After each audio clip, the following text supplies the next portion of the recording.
Ah! What's Gucci with it, veterans, military, YouTube? What's Gucci with it? Welcome back again. Hey, have you ever wondered why the VA denies specific VA disability claims? Well, you're in luck. Today, we're going to be talking about some of the common reasons the VA denies veterans when it comes to VA disability benefits. If you like this type of content, as always, like the video, cost you nothing. Subscribe, comment down below, share with fellow veterans, and as always, hit the like button, show some support. You know what I'm talking about? You're eight. So the number one most common reason the VA denies claims is due to a lack of a diagnosis. I know a lot of veterans, you go out there, you hear different things, you see different things, but you got to get educated on the claims process. And when it comes to this, it doesn't matter how many years worth of medical evidence you have. Not a lot of veterans do, but the very few veterans who do have years worth of medical evidence, that is not enough to get service connected and start getting paid for a disability and or injury you sustained while in active duty. Now, how do you do this? If you've been getting treated for low back pain, IBS, booty hole goblin, throat goblins, GERD, whatever the case may be, hip pain, if you got a dislocated knee, it's called instability. You can't extend it anymore. Get that documented. It's not enough you're taking physical therapy. You may have had a surgery as well. But if you're not, if you don't have a diagnosis, when it comes to VA disability, you're not going to get it. You're not going to get that 40% for your knee limitation of extension. You're not going to get that 80% possibly for low back pain with ankylosis, whatever the case may be. Anything over 40%.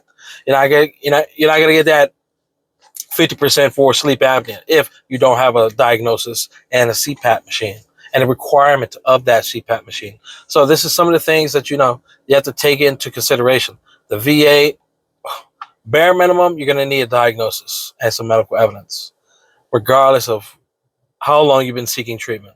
Moving on from there. Now, similar to the lack of a diagnosis, the second common most thing that the VA denies veterans for is due to a lack of medical documentation, medical evidence.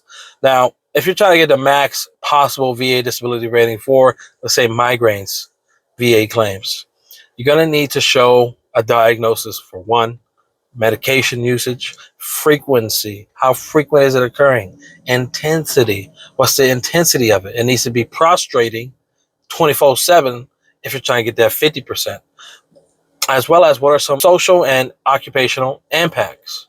How are migraines impacting you in your personal life? Is it taking you away from your family, your friends, your children, personal things you used to like to do?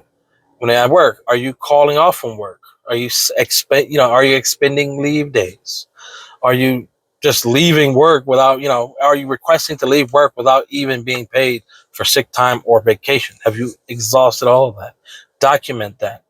If you have, records at work, your leave, sick, and whatever the hell, you can download a copy of that, attach that to the claim. But you're going to need to show evidence from your personal and social aspect, as well as from your occupational aspect. How is it impacted to get that max percentage, or just get any percentage at all? You know what I'm talking about? Moving on to number three. Then at number three, we got veterans not understanding the VA disability claims process. Several veterans who do not understand VA disability claims process. Hey, that's cool, that's dandy, but you can't go into the claims process, get a bunch of denials, get some decreases, and then blame the entire VA claim, blame it on the system. Yeah, the system is against us. However, you don't make it better just filing a half-ass claim that is not going to get service connected or increased. And then when you do suffer a decrease, then now you're looking around looking like a donkey, looking like a boodle. You know what I'm talking about? Hey, we ain't trying to look like no donkeys. No. At the very minimum, if you don't understand the VA disability claims process, go get a VSO, a Veteran Service Officer, Veteran Service Organization, accredited claims agent, a consultant, your boy right here, you know what I'm talking about? A lawyer, whatever the case may be.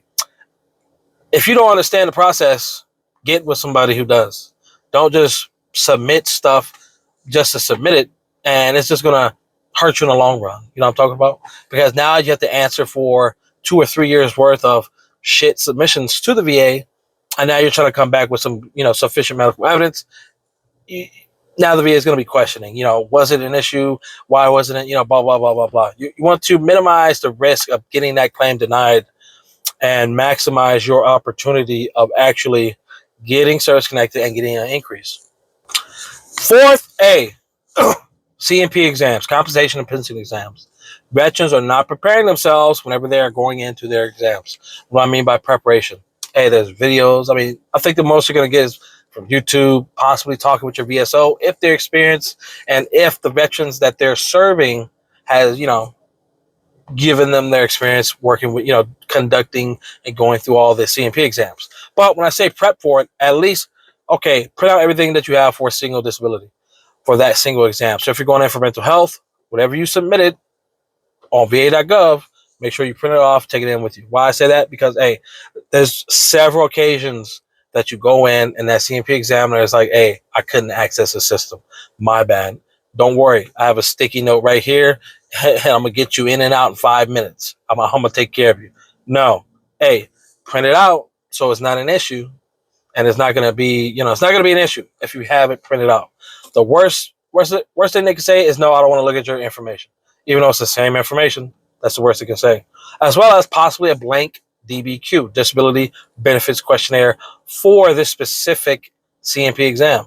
You want to make sure, just in case, if their system's down, or if you want to follow along with the examination, with the interview type of thing, you want to make sure that every question is being asked and that you're giving, a sufficient amount of time to reply to that answer, to that question. So, but yeah, y'all know what time it is. And if it don't make dollars, it don't make sense. As always, you got any comments, questions, concerns pertaining to why you were denied?